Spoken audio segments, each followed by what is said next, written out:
Estábamos escuchando un poquito de una canción de Lady Gaga, Fabi, en altavoz, por favor.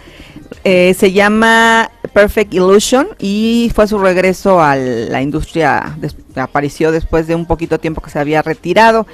Y bueno, estamos hablando aquí de Lady Gaga porque está entre las 25 famosas con las casas más impresionantes. La casa de Lady Gaga ha comprado recientemente la mansión millonaria en Malibú, como se aprecia, bueno, y la casa cuenta con varios espacios, además de un enorme jardín con piscina. Sin duda es un lugar ideal para descansar. Bueno, pues eso es lo que, sí, ya sabes, ellos que pueden, sus pequeñas casas que tienen casi hasta delfines. Doña Gaga. Y bueno, pues seguimos acá en Panorama Inmobiliario. Les recuerdo los teléfonos 267-8800. Y estamos hablando con el contador David Gutiérrez acerca de lo que es facturación fiscal en el punto de vista inmobiliario para lo que es la compra, venta y enajenación de bienes inmuebles. Y bueno, estábamos hablando que el CFDI, que finalmente es lo que se requieren para la enajenación, nos estaban haciendo una pregunta de que si causaba IVA la compraventa de una casa de interés social. Ya les comentamos que no, ni por concepto de compra, ni con concepto de venta, única y exclusivamente los honorarios del notario. Sí, la ley del IVA habla incluso casa habitación, no distingue si es de interés social o si es una mansión, simplemente habla de casa habitación. Okay. Quiere decir que en general la enajenación de casa habitación como tal no causa IVA, ¿no? Y bueno, lo que es muy importante respecto al CFDI, comprobante fiscal digital por internet, mejor conocido por nosotros como factura, Ajá. que prácticamente tendrán que contar con ella en el caso de enajenación y adquisición, en ambos casos. Uh-huh. Tiene que ser emitida de inmediato, porque además todo lo que es el CFDI lleva un proceso de sellado, vamos a decirle, y este sellado a su vez es reenviado a la Secretaría de Hacienda y Crédito Público. Entonces, ¿qué quiere decir esto? Ya no puede ser como antes, como mucha gente estuvo acostumbrada, que, oye, pues yo tengo ahí, se me olvidó hacer la factura, pero no te preocupes, yo tengo la factura en papel y te hago tu factura en papel. Eso ya no existe. Es bien importante que la gente esté consciente de ese tema, ¿no? Las facturas en papel no existen. El mismo SAT le llama representación impresa. Eso que no es lo mismo. Pero no tiene, dice la misma ley, que esos da indicios de que se realizó la operación, pero definitivamente no tiene validez para efectos fiscales. Exactamente, y qué bueno que lo mencionas, porque hace poco estaba hablando con una persona y me decía, no, bueno, yo lo que pasa es que yo tengo dijo, hasta risa me dio porque, bueno, ya tiene un poquito de tiempo esto, lo de la facturación electrónica, y que tenía su blog de facturas, y yo, pues qué bueno, no, pues porque haz una fogata, porque no te funcionan absolutamente de nada. Esos que tenían su folio. Es vintage. Vintage. No, bueno, sí, pero no funcionan, o sea, te podrán dar una factura escrita como quieras, pero no tiene validez. Bueno, lo que pasa es que también hay comprobantes que le llaman comprobantes simplificados. Pero esa es otra cuestión. Esa es otra modalidad. Por ejemplo, ustedes van al café, el Oxxo incluso, ¿no? Y compro un café, lo que sea, ¿no? Uno va y compra ciertos productos y dan un comprobante, un ticket. Ese es un comprobante simplificado. Pero ese comprobante simplificado no sirve para efectos fiscales. Ese es un tema de una facilidad que tiene todo el sentido del mundo. Imagínense que fuéramos a cualquier tienda de autoservicio y que nos tuvieran que emitir un CFDI por cada operación. Por cada operación. Digo, yo me quedo a pensar en las grandes tiendas comerciales. Híjole, las filotonas que luego hay en las cajas, y que por cada cliente que va y que compra, que emitieran un CFDI por esa operación, pues sería muy incluso, ¿no? Por ejemplo, y costoso además, ¿no? Que hubo cuando empezó todo esto, lo del CFDI, hicieron algunos incluso memes con respecto a que ibas casi con la señora que te vendía las verduras y dice, pues ¿cómo le hago para que esa persona me hiciera, pues quiere factura, se la mando a qué mail? O sea, ¿estás de acuerdo que era un poquito complicado? Para este tipo Sigue siendo complicado. No, claro, pero para este tipo de operaciones que son que la de la papelería, la de la tiendita, es el régimen simplificado. No, es el comprobante simplificado. Bueno, por eso, comprobante, perdón. Sí, porque en los otros, es que también hasta hay regímenes diferentes, ¿no?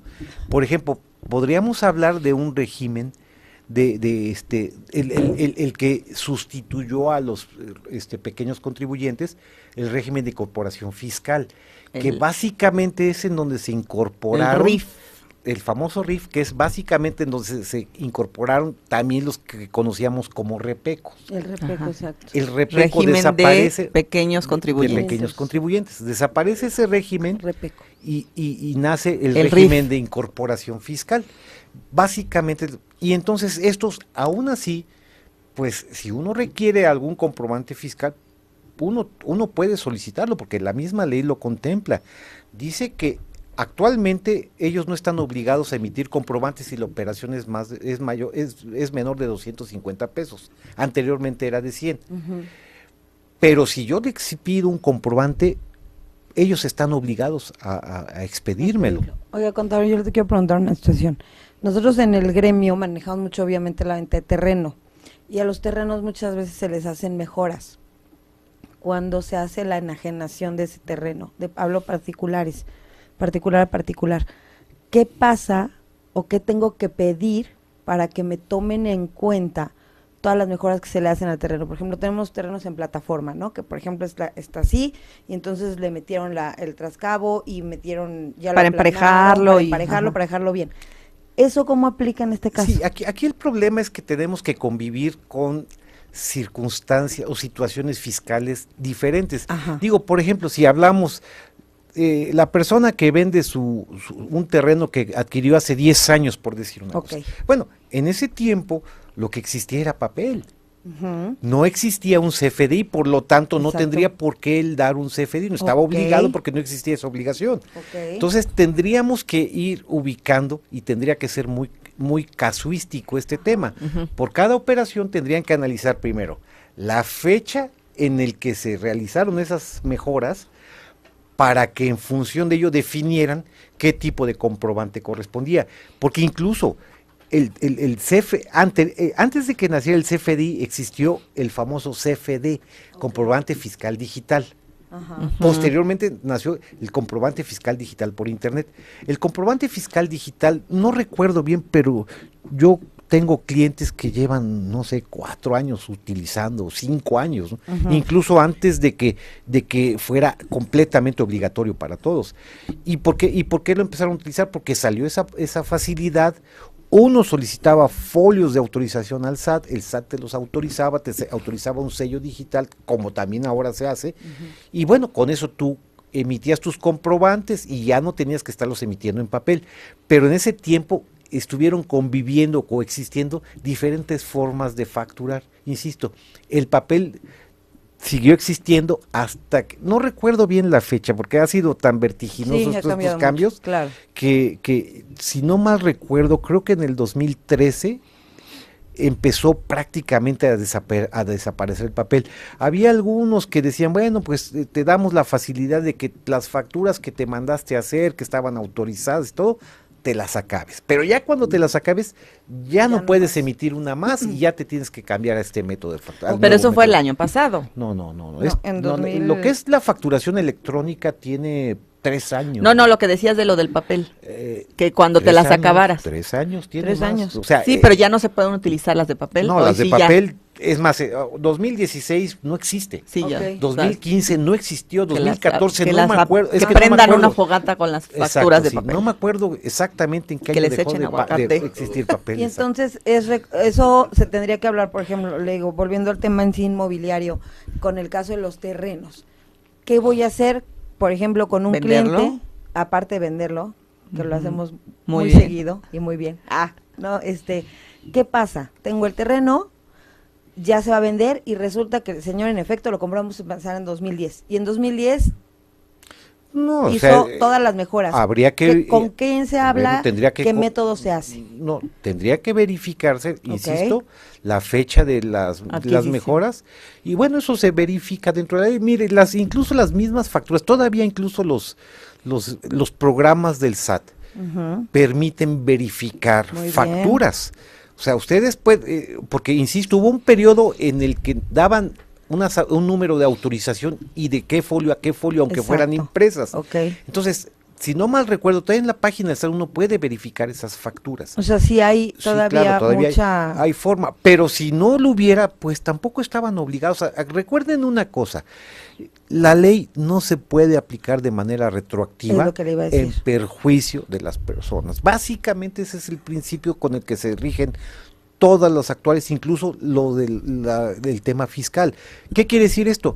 Que si en este momento, a partir de 2015 o 2014, empezó el tema de contar forzosamente con un CFDI por la adquisición de un bien, bueno, pues para 2013, como no existía esa obligación, no tendrían por qué pedirme eso. Ok. Entonces, básicamente, y entonces ahí es a donde aplica que la ley del ISR tiene que, o sea, y el notario tendría que aceptar los comprobantes. Perfecto. Ese es Obviamente, yo también. obviamente Muy bien, bien, amiga. tendrían que tener los argumentos. Exactamente. Ustedes decir, mira, esta obligación inició en tal parte, estas facturas fueron legales porque Sí. aquí están, en este año existía la posibilidad de emitirlo con factura y lo tendrían que aceptar. Bueno, Muy bien. llegando a ese punto, y digo sin perjuicio de nuestros queridos notarios, No, la mayoría sí lo hace, pero sí. eso, ¿quién es el que decide? ¿Quién es el? Exactamente. Bueno, de hecho recuerden una cosa, que en principio es responsable solidario el notario del cálculo de los impuestos. Exactamente. ¿Qué significa esto? Que si él se equivoca, a él le pueden cobrar. Exactamente. Y eso estoy de precisamente acuerdo, por eso los notarios son Tan muy especiales. quisquillosos con Sí. este tema, porque también a lo mejor pues no tienen una correcta asesoría para que les digan, espérame, esto sí lo puedes aceptar porque fue emitido en tal periodo y en ese periodo sí se podía. Y bueno, de una u otra forma, pues están las leyes, ¿no?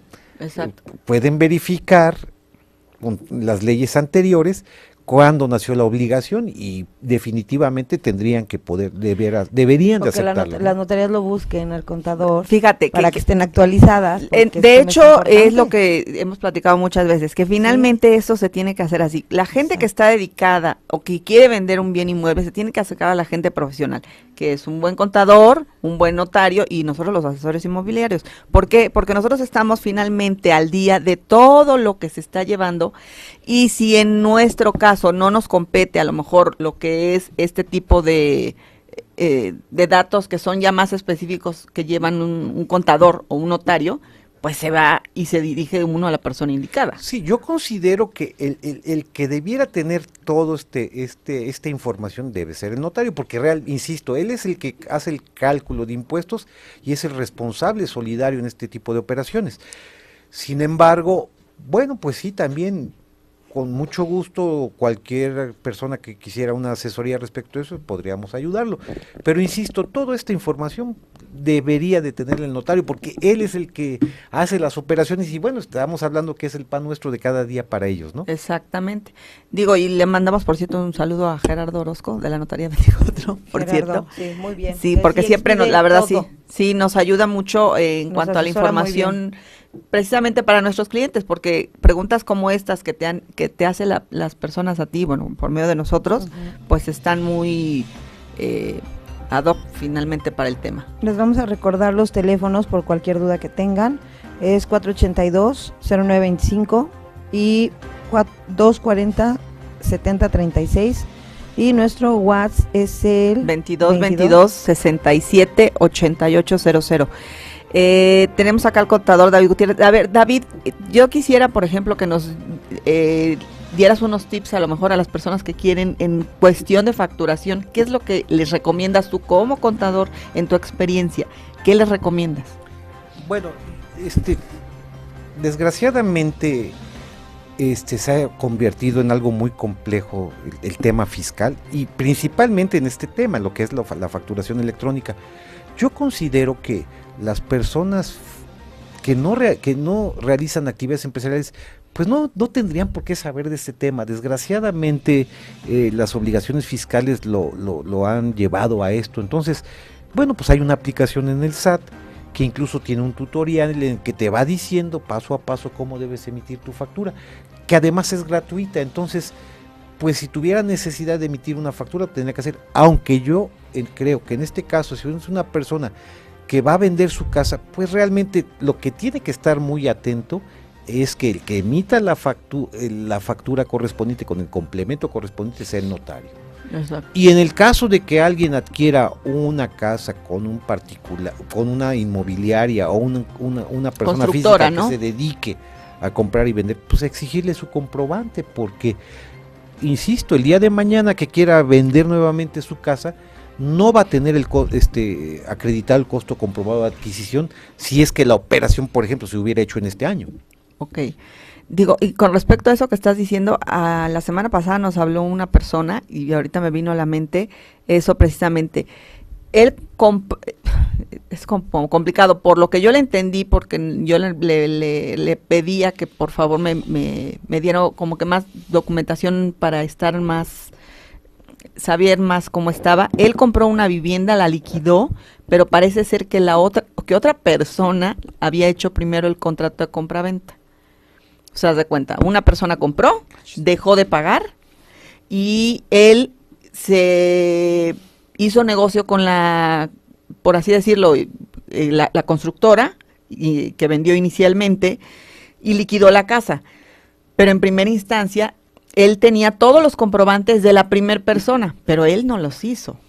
Entonces yo lo que le decía, bueno, tú tenías finalmente que tener un contrato donde la otra persona efectivamente ya no era dueña de la casa, para tú poder comprar otra casa que en primera instancia ni habías comprado.